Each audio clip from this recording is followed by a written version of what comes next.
afternoon and welcome. I'm excited to be here today with J Leneck talking about the nickel market. As we're getting started here, if you'll just drop in the chat the where you're logging in from, we'd love to have a shout out to you. We'll be monitoring the chats as we go along here, but let me introduce myself. I'm Jim Glenn with Sunbelt Steel. We're hosting the event today. Jerry will be on here in just a second. We'll get going on the interview portion of it. So again, checking in. Let's hear where you're from. Love to know who's on and what they've got going on.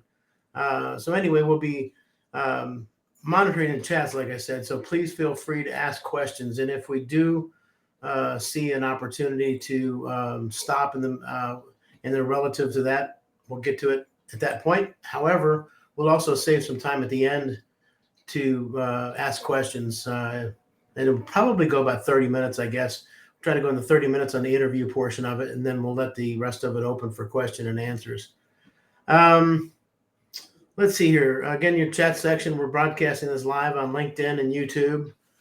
So if you're on either one of those platforms, I think the chat section will work, and we are monitoring both of those. So what we're trying to talk about today, what I'm going to try to talk to Jerry about today is get a quick definition of what nickel is, so we're all on the same page there. Then we're going to look at the reserves around the world, as well as the production in the last couple of years. Jerry's very knowledgeable about what's going on and what's happened in specific events that have occurred throughout time. And sometimes just because the reserves are in one country and the production's in one country, it doesn't mean it's owned by that same country. So keep that in mind. I think Jerry will do a little talking about that as well.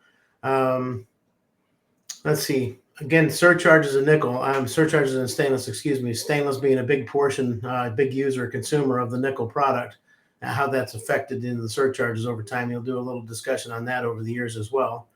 And then historical pricing, we'll take a look at how nickel has changed, the pricing of it has changed over the years and kind of what's affected that. So I guess with that, I'm going to bring in Jerry and say good morning to Jerry. Good morning, Jerry. Good morning. Good afternoon. So anyway, us starting off by telling us a little bit about your background and what you've been doing in the nickel market for the last few years. Certainly, Jim. Up until last year, I was the regional vice president and nickel alloy product manager for Taichin International in the Southwest. Did that for 12 years. Before that, I did work for Special Metals, the nickel alloy mill in Huntington, West Virginia. That's the largest single nickel alloy mill in the world. Prior to that, I was the senior stainless and nickel alloy product manager for Ryerson in their corporate headquarters in Chicago. Ryerson is the second largest distributor in the country. And way back in time, I worked for ATI, which is a stainless and nickel alloy mill. So I kind of have a distribution perspective, mill perspective, and a master distribution perspective. Super. What a great background to talk about nickel here. Let's get started kind of just to give everybody a background of what is nickel and what do we see in the, guess for what is nickel? Nickel is an element. It's actually a very abundant element. It's just that not a lot of it is accessible. It's the fifth most abundant element on Earth. It's just that the vast majority of it is in the Earth's core, along with iron. So the little bit we can get to on the surface is why it's kind of expensive. It's not like there's not much on Earth. It's just not much on Earth we can get to. Nickel has its value, its benefit, in that is resistant to oxidation and resistant to corrosion. And that's why it's so widely used in the market, be it with metals or electroplating or all of those applications.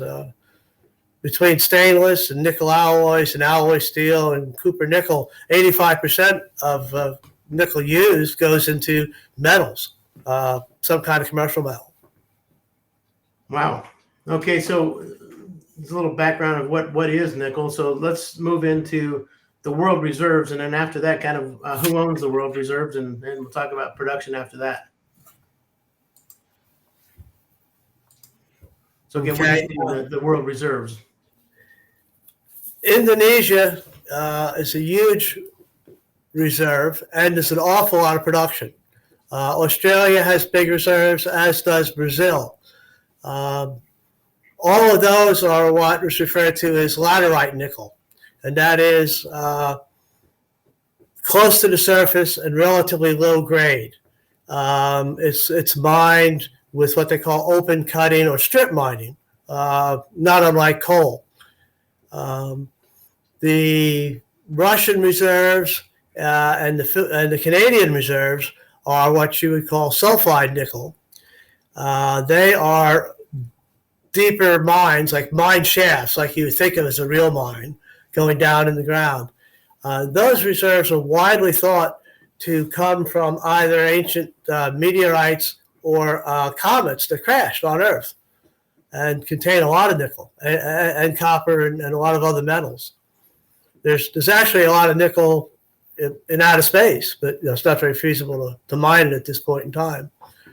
The Cuban and Philippine reserves would also be the laterite nickel. Cuba is something that U.S. laws prohibit using Cuban nickel in the United States, so it's not really accessible here.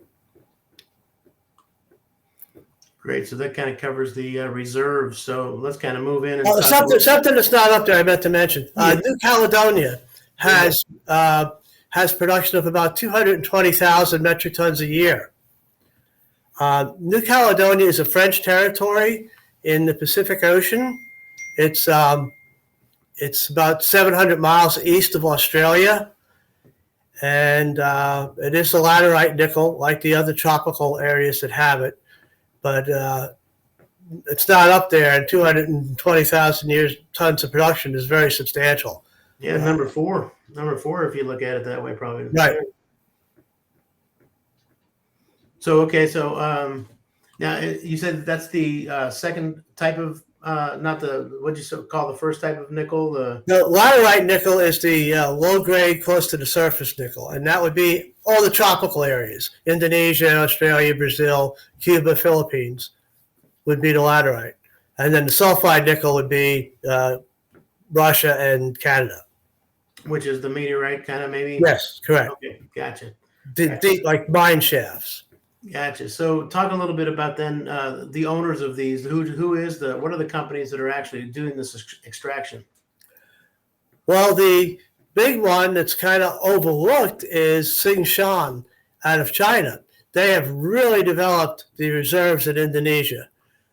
Since the Indonesian government changed the laws in 2014, the Chinese went in a big way. I mean, multi-billion dollars of investments to develop these reserves, literally building a city. They have to put a harbor in, a power plant, a smelter, an airfield. And having done that, they have gotten this huge production coming out of Indonesia. The reserves are there, but they are being brought to market by the Chinese. And if you Google it, most search engines will not come up with Shaanxi as such a major producer. But not only are they that big today, they have scale. They have ramped their production up there to the point where they intend on adding 250,000 tons in 2022 and another 220,000 tons in 23. You're going to be talking about almost a million tons of production coming out of Indonesia from Tsingshan, which is massive. But it applies to Chinese stainless market. So they also put stainless production in Indonesia in the same areas. Gotcha. So there's a question that came in and said, why aren't those reserves available? The reserves in Indonesia? I don't know. I need a little more clarification on that. I mean, they're available. They're very hard to develop because they're in rather remote locations. So the infrastructure to get to it and get in and out with mining equipment is a little hard. Yeah, technically, Tsingshan is a private company, but I'm pretty sure they borrow money from the Chinese government at negative interest rates. So there's no cost for accounting for the cost of capital when they develop these things. Makes it a little easier, doesn't it? Yes. It does. Okay. But I mean, I think it's probably natural that the Chinese developed it, but there are reserves available, but they're very expensive and very long-term projects. You're talking about this is a 6-year project and it's not done yet. So it's a very long timeline. Because of again, you have to put infrastructure together to get to exactly. I mean, you're putting in railroads, you're putting in ports, you're putting in airports, smelters. You need a power plant to power the smelter. People, buildings to house the people. Yeah, you need a city. Yeah. So it's a major project to get to it. So again, the cost, you have to look at how much it's going to cost you to get to those reserves and what the price is, I would imagine. And so, right. Okay. Yeah, Kevin has clarified. He said Australia, and those reserves are available. I mean, Western Australia, Northwestern Australia has large reserves of laterite nickel, and BHP is the major Australian company that develops. There's other people there, but there is a lot of nickel production out of Australia, and Australia and Canada probably being what we would consider safer or more stable places to get nickel from. But a lot of the nickel happens to be in Indonesia and Russia and Cuba. So. Harder to deal with, yeah. So you got the political ramifications as well as logistics and other things. So yes, well, as we go further on, you'll see, the government and politics has a huge impact on the price of nickel. Gotcha. So let's move into, so we've covered a little bit about the reserves and the production. So tell us a little bit about where is nickel consumed? Where is it being used at? Well, by far the driving product is stainless steel. 70 to 75% of all nickel consumed goes into stainless production. And then if you consider other alloys, be it nickel alloys like a Manel 400, or a Cooper nickel like a 90-10 or a 70-30 Cooper nickel. And then alloy steel, some alloy steels have small amounts of nickel in it. You're talking another 14%. So 85% of nickel is consumed in production of metals, be it stainless or nickel alloys or Cooper nickels. Electroplating is pretty steady. That's always been 5-6%. The big buzz thing is batteries. And right now they're showing 4% of nickel is consumed in batteries, basically for EVs, for electric vehicles. Projections there are that will triple in the next 10 years. So you're looking at probably, if that is a relative number, 12% of nickel will go into batteries in the next decade, which should drive consumption, more use for nickel. Yeah, that's a pretty good jump. I mean, but not compared to stainless, but it's it won't get close to stainless, but it's a big substantial increase in consumption. Now, I don't know if we get to this later on or not, but I guess I kind of have a little question here saying that I know we talked about stainless being a green element where we can recycle and reuse stainless. How much of that can take away from nickel production in the future? I mean, will we not even need any new nickel or because of this recycling? Right. Now, that's a good question. Stainless is pretty much infinitely recyclable. Globally, it's on a different basis. The scrap accounts globally for about 35% of stainless production.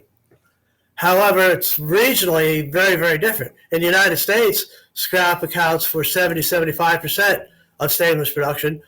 Because this is a very advanced society, we have a lot of recycled stainless here. We have a lot of cars. We have a lot of appliances. We have a lot of metal that's recycled. Whereas if you go to China or India, which are very big producers of stainless, they don't have a lot of stainless steel scrap. So their melt is more from virgin nickel, ferronickel, a source of nickel other than scrap. So globally, about 35% of stainless is from scrap, but it really varies by region. In the United States and Europe, it's in the 70s, but in India, China, it's much lower. To bring the average down to 35 globally. Right, right. So as the nations develop, probably though. Yes. Yeah, it'll change. That'll change, right? Yeah, I don't know how long that will take, but eventually you want to use scrap whenever you can. Right. So are there mills set up? Is scrap mills, or like you say, they're probably more straight virgin melts instead of using scraps? In China and in India, they do use what scrap they have. However, they just don't have that much scrap, so a lot of it is more virgin melt. You're using ferrochrome, you're using electrolytic nickel, you're using ferronickel. There's just not that much scrap available. Again, they're not making stainless steel appliances for the billion people yet. Right. So, that will change, and the rate of recyclable stainless used in production will increase. But right now, that's about where it's at. Gotcha. So run me a little bit on how nickel pricing affects the surcharges in stainless steel.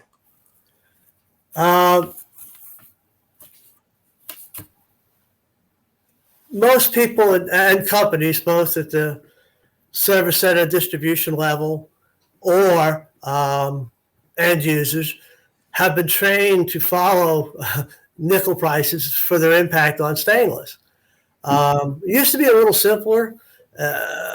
If you did look at nickel before other elements became so important in production, you could kind of say a 10-cent a pound change in nickel would result in a 1-cent change in the 304 surcharge.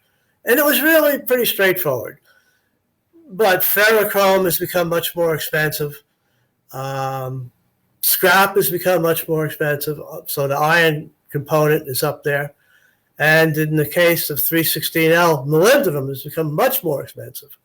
So if you look at the numbers here, 304 percentage of nickel that accounts for the surcharge is 52%, but in the moly-bearing grades in the 316L, it's only 49% because molybdenum has a big effect on the price of that grade.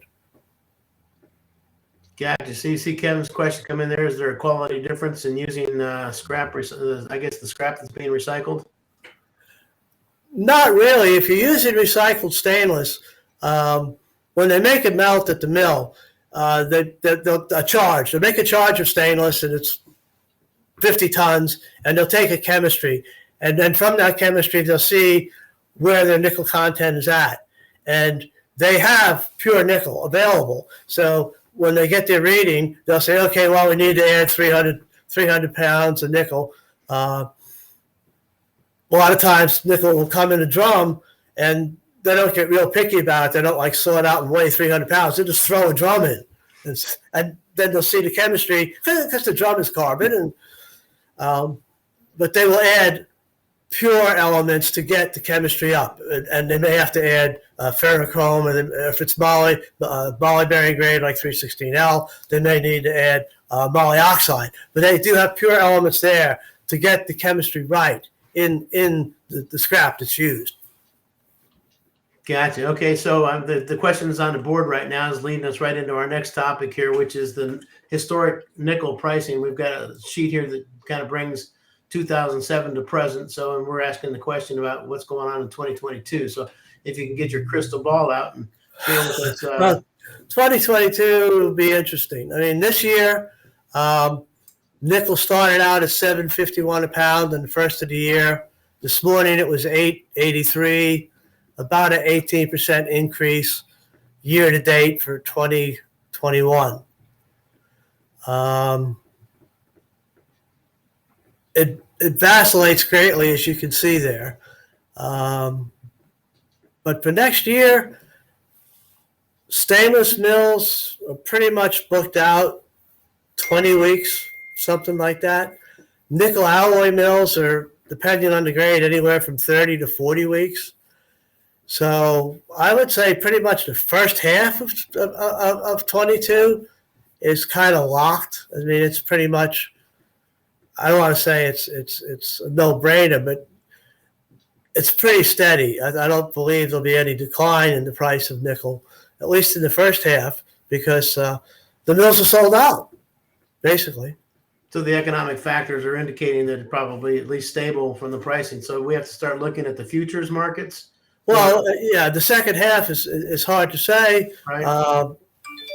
If you don't have a pandemic, I mean, historically, the growth rate of stainless over a 50-year cycle has been 6%, and with the exception of the pandemic year last year, when it went down. Okay. So I think that 6% will increase somewhat. Mr. Randall has asked the question, why was 2007 so high, odds of us reaching that again? Very good question, really kind of an outlier on the graph. The 2000s, early 2000s especially, this country and the whole world was in a commodity boom, a super cycle. It was largely driven by demand from the emerging markets, especially China. Oil tripled from $50 in 2007 to $147 in 2008. And it's a good benchmark. You'll see nickel and oil often will track together very closely. Those run-ups, great deal of speculation in both commodities, also in the housing market, in this country anyway. This boom created a bubble, especially in the housing market in this country. In the second half of 2008, most commodities fell dramatically on diminished demand. There was basically a world recession, a big credit crunch. You may think the movie The Big Short, or the bankruptcy of Lehman Brothers, and benchmark events that happened at that time. And it was, I don't ever expect to see $50,000 a metric ton nickel again. No. I do think that was an outlier. Not in our lifetime anyway. Well, I hope, never know. Never say never. Right. As soon as the mills start, I mean, again, eventually, it is a finite commodity, right? So eventually. It is a finite commodity. I see Mr. Barnett has asked a question about investors still affecting the market, and the short answer is yes. Speculators and traders dramatically affect the market. They create either artificial shortages or artificial surpluses. There's so much more nickel bought and sold than is actually used, and that's traders and speculators. It's another vehicle for investment, and that creates a disconnect between consumption, real consumption, and price. So how many, I think we talked about this the other day, how many of the contracts actually come to be delivered? Oh, not that many. Okay. Not that many. So most of it's trading. Yeah, most of it's trading. I mean, reserves, 5 years ago, the LME reserves were about 350,000 tons. Today, they're about 150,000 tons. There's been a downward trend in quote-unquote LME reserves. It got down below 100,000 tons in early part of 2020. But that's just data that's reported. In reality, we have no idea how much nickel the Russians have stashed away up in Norilsk in Siberia. Do you really believe all the numbers you see that the Chinese publish? That's what the LME says.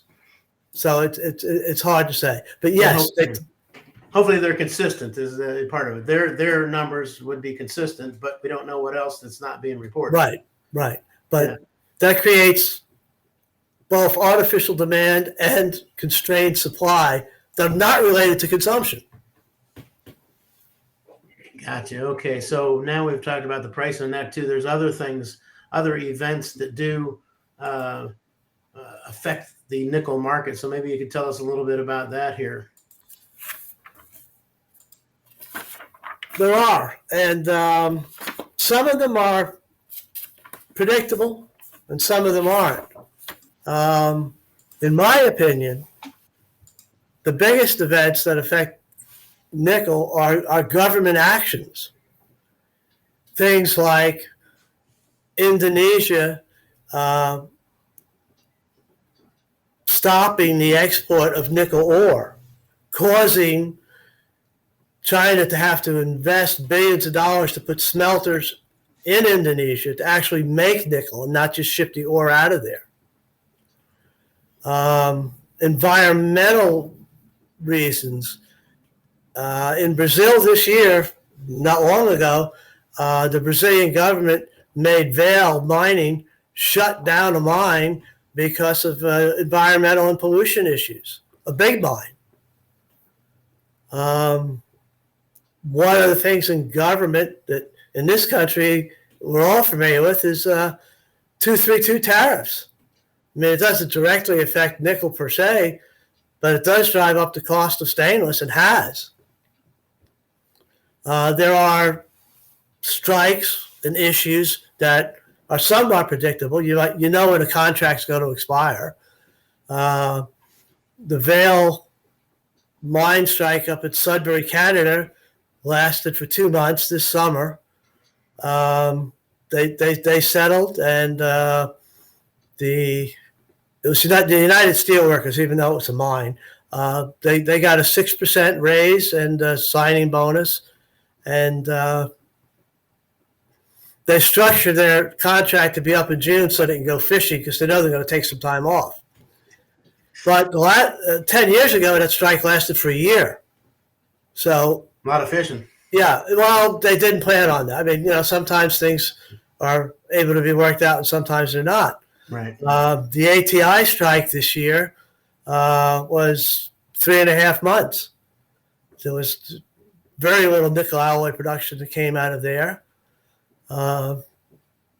Coincidentally, right now, Special Metals, SMC, is on strike. The largest nickel mill in the world went on strike October 1st. And they're still on strike. And how much of the production do they own? On a percentage basis, I couldn't say, but it is the largest single nickel alloy mill in the world. So it'll be considerable. Big consumer, right. They buy from other places too, or do they just?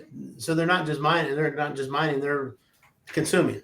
Yeah, they're rolling. They're making flat rolled. They're making bar products. They're making tubular products. Okay, so the usage. I mean, are they mining at all?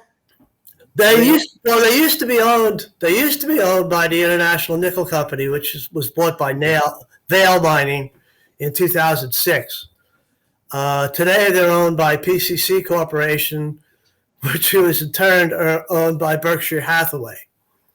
Warren, okay. So that wouldn't be a company I'd want to necessarily challenge, considering they have $149 billion in cash.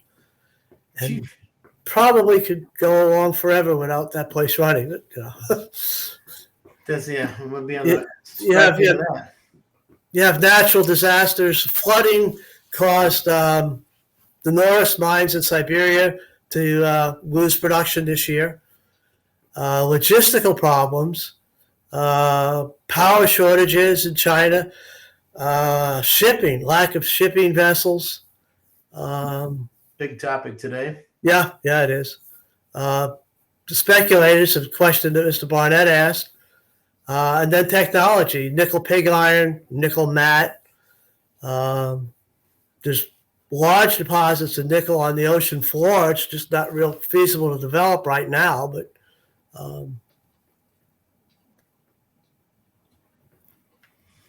So tell me a little bit about the last part of the slide here is the new technologies. That was kind of going to be my question. New technologies, not only new technologies, but substitutions. Since stainless is a large component of the usage of nickel, what are some substitute products? Are there any substitute products in the corrosion and heat resistant alloys that are out there? Are they going to be able to make something different that doesn't include nickel, or is just that? Is there others? Again, if nickel goes up, is there substitute products that will come in? There are, and I'll talk to that in just a second. Okay. Tom McKevitt asked the question, can I speak how much overall effect nickel pig iron has on nickel pricing? Is there a nickel value where nickel pig iron isn't advantageous over virgin nickel? A lot of that is related to the cost of power or how you charge yourself for power. Most nickel pig iron is consumed in China, and it does create, you need a fair amount of energy to take that nickel pig iron down to get some nickel out of it, because it's very low grade. It doesn't have a lot of nickel in it. But if you control what you charge yourself for energy, then it becomes more viable. So there is a dynamic where you could say in a free market, if you can balance it out, but when you don't account for the real cost of your power, or when you borrow money without paying interest, the real cost of money, it's really hard to make that dynamic come into balance. Now, back to your question about substitution. Yeah, okay. Yes, high nickel prices do drive people to try to find substitutes. Low or non-nickel bearing grades in stainlesses, say something like a 201 stainless or a 301 stainless, or going to a 400 series if you can. In most cases, if you could go to a 400 series, you've already done it. Sanitary Commission rules say you need to use an austenitic 300 series stainless if you're in contact with food or pharmaceuticals, or a lot of things have to be 300 series. People do try to go down the nickel chain of grades by using a 201 or a 301. And this year in particular, the stainless mills have reacted to that by changing their prices on the lower nickel grades even higher to offset that step down people were trying to do. I mean, they, right now anyway, in the United States, they're not interested in making anything but chocolate and vanilla. They want to make 304L and 316L. And if you really want to get 201 or 301, we're going to charge you more than we really should. Or you also see it in lean duplex. A lean duplex will also become popular. But I think that has a little more real value because of the strength. But mills are basically saying what they want to make today. And then if they have to make a lower grade nickel, they're going to charge you more for it. The delta has tightened considerably from a low nickel bearing grade to a regular. So if I'm going to use a higher end product right now, well, one of my possible thought processes being, well, this is going to last. It's only cost me twice as much, but it's going to last 3 times longer. Thereby, if something happens in that pricing structure, they're going to make me go back to the lower grades as the pricing.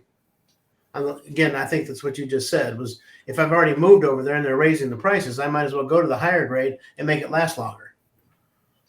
Correct? Yeah, there's a trade-off. There's a life cycle. How much does it cost you to be down? If you're building a flue gas desulfurizer at a power plant, if you line it with C276, it'll last for 50 years. If you line it with rubber coated carbon steel, it might last 5 or 8 years. Then you have to replace it. There are trade-offs in those kind of things. Right. Mr. Kevin Randall asked, how does the energy used for stainless compare to aluminum? It's not nearly as much. Aluminum is extremely energy intensive. The chemical bond between aluminum and oxygen is one of the strongest there is. And to break the aluminum oxide bond, you really need a lot of power. And that is why when you have an aluminum mill, first thing you do is you have to build a power plant because it uses that much juice. The electricity that's used at a big smelter, say like Messina smelter in New York State from Alcoa. You could power the city of Rochester probably with that power plant. I mean, you need a lot of electricity. When you go into an aluminum smelter, there's so much electricity in the air, things become magnetized. You could take a coin in your hand, and it could actually lift up. And you don't want to go in there if you have a pacemaker. Oh, they have signs up there that Yes. yeah. Danger or not danger? No, yeah. Yeah. Wow. Leave your wallet in the car because it'll erase your credit card. There's a lot of electricity in the air in an aluminum smelter, and it's extremely energy intensive. The people who are good at it, like the smelter in Messina, New York, they try to use hydropower, so they get relatively cheap input costs for energy. Renewable as well, I suppose. Exactly. Yeah, which is a good word for today. A good corporate thing to have for your neighbors. Yeah, well, everybody likes to be green, but the short answer is aluminum takes a lot more. Oh, okay, gotcha. Any other questions out there? I don't see any bouncing off the thing, so we've kind of already talked about the crystal ball and looking what you think's going to happen in short term, long term in the nickel market. So, do you have anything else you'd like to add before we start winding her down? Well, as you say, nickel and stainless are both very green. They're completely recyclable, more or less. Critical components in renewable energy and battery production are going to be using nickel a lot. Nickel's used as a cathode in the lithium-ion batteries. The prospect of the federal government spending trillions of dollars for funding infrastructure projects, things like roads, bridges, railroads, ports, wind farms, electric grids, water mains, wastewater treatment plants. All of these things are going to use a lot of metal. And in some cases, a lot of that metal is going to be stainless steel using nickel. And if you look at a big application for stainless, think about rebar. Think about using 304 or 2205 rebar in place of carbon steel on a bridge in a corrosive marine environment. Or think about that terrible disaster when an apartment collapsed in Miami because it was in a corrosive environment sitting right on the water, Salt is got Then it. you start specking in more stainless for that type of construction. So as we learn our lessons, we change our behaviors. Hopefully, I mean, Europe has done a better job. They're more conscious of a carbon footprint. They're more conscious of being green. I do think our country is getting better doing that. And stainless and nickel are very green, as is aluminum. I mean, you talk about recyclable material. Gotcha. I saw a question pop up there about sharing the slides. Jerry, they're your slides. I'm fine with sharing them. Okay. Somebody just email me at jimglenn@steelrep.com and I'll just attach the slides that we used on the presentation. I'll just respond. Sure. No problem. Perfect. Thank you. All right, great. Thank you, everybody, for participating. I appreciate it. Yeah, really enjoyed this time with you, Jerry. And again, learned a little bit, and hopefully the audience was. They certainly participated and were asking questions. As Scott here, is there any other questions you see? We'll see they'll pop up here if there are. I would imagine he's already thrown them up there if there were. So anyway, Jerry, how do people get in touch with you? You got a website, Metals Guru? Metals-guru.com is my website. Jerry.Leneck@metals-guru.com. You can email me, go to my website and email me. My phone number's on my website. There's a question here. Do you feel an impact from Chinese mills in nickel alloys for semi-finished products in the U.S. market? I have not seen semi-finished Chinese nickel come in. Nickel alloys tend to be really specky, and people are really particular about your melt source as well as your manufacturing. I would not think you would see that. Okay, good last minute question there. don't know anything else coming in. With that, I guess, thank everybody for coming and attending. We'll also be putting this, it'll show up again on the LinkedIn feeds. It'll come in there, and we'll probably post it on our YouTube page and send out a little link to that as well if you ever want to rewatch it or get some of the information. Again, if anybody wants the slides, send it out to me. Jim Glenn at steelrep.com is mine, and I think Scott had put it up there a little while ago. Phone numbers at steelrep.com are all of our contact information is on there as well. I guess with that, I want to thank everybody. Thank you, Jerry. Really Thank you. Time. Thank you, Jim. Thank you, everybody, for participating. It's Veterans Day this Thursday. Thank a man and woman that served to protect our great country. Amen. Thank you. Bye. Take care. Bye-bye.